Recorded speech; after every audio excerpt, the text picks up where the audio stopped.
Hello, my name is Diana Galindo, and with the help of Brookwood's Equity Leadership Team, we bring to you a presentation on FAFSA, or the Free Application for Federal Student Aid.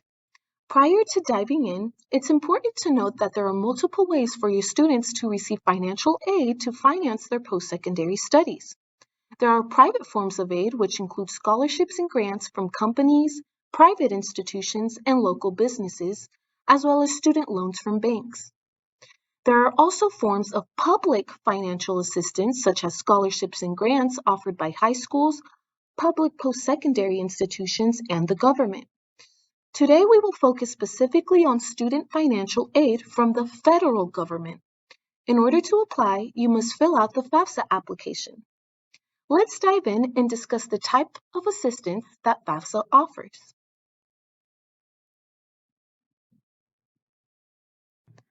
The forms of assistance FAFSA offers are as follows: subsidies or grants, which are a type of financial assistance that does not have to be repaid. Students must have satisfactory grades in order to maintain these grants and subsidies.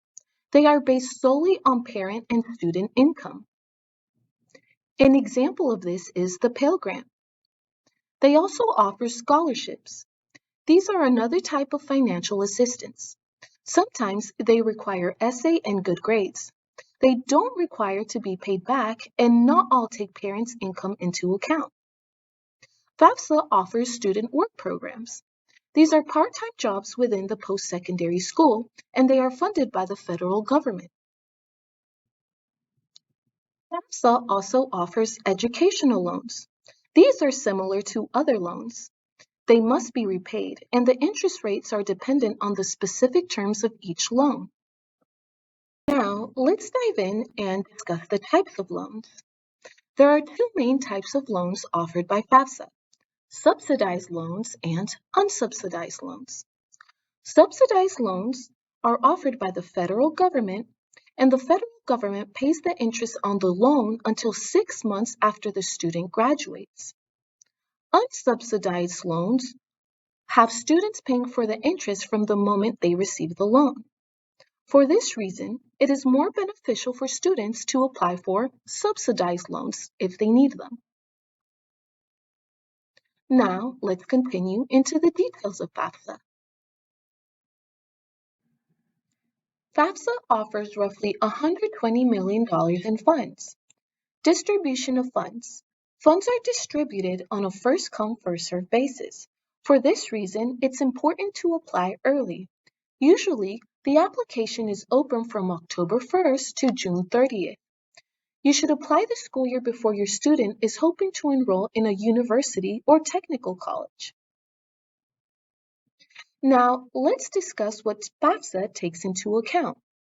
They take into account the number of people in your family, the number of people in the family attending a post-secondary school, taxed and untaxed income for both the student and parents, the value of assets, benefits such as Social Security, unemployment, etc.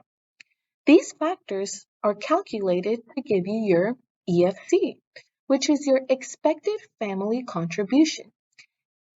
Your EFC is the minimum amount that post-secondary institutions hope that you and your family will pay for your studies each school year.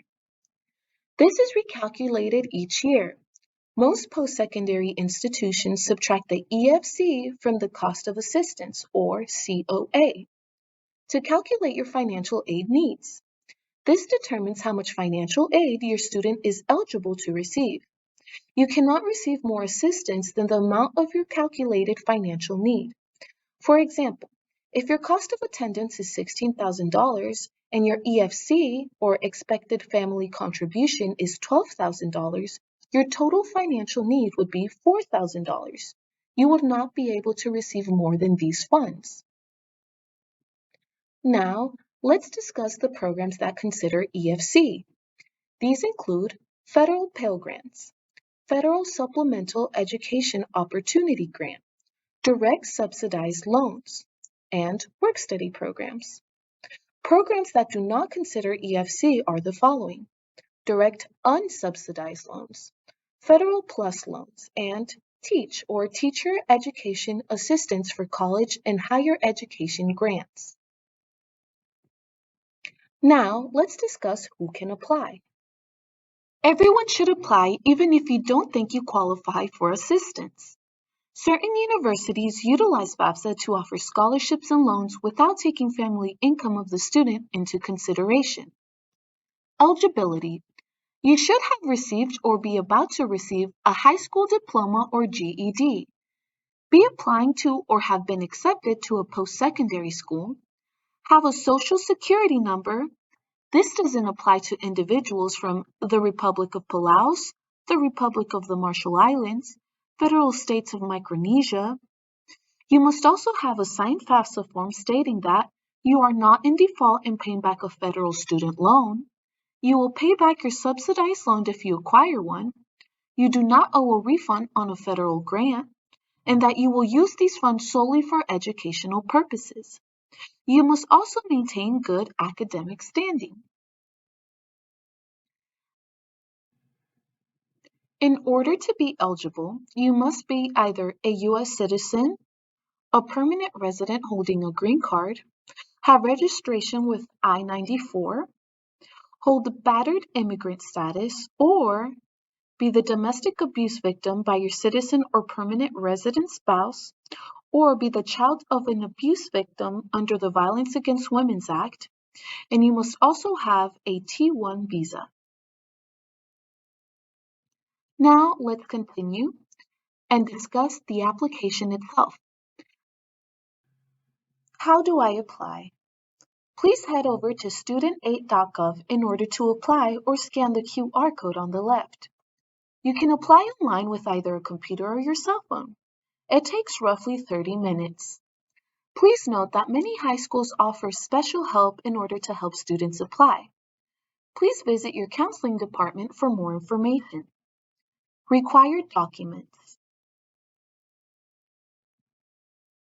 The following documents are required from both parents and students: a social security number, or an alien registration number if not a U.S. citizen, federal tax income forms including rent, W-2s, and other earned money. Please note, you may be able to transfer this information from your federal tax return using the IRS data recovery tool. Bank statements, untaxed income documents if relevant, and your FSA ID number in order to submit electronically.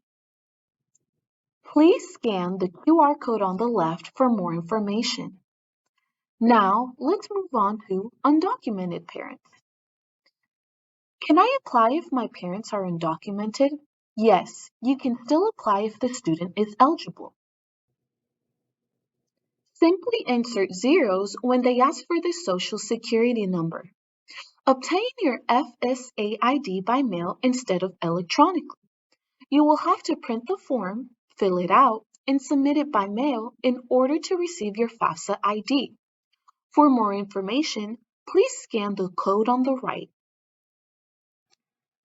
Let's move on to discuss students with DACA status. Undocumented students, including DACA students, are not eligible to receive federal funds.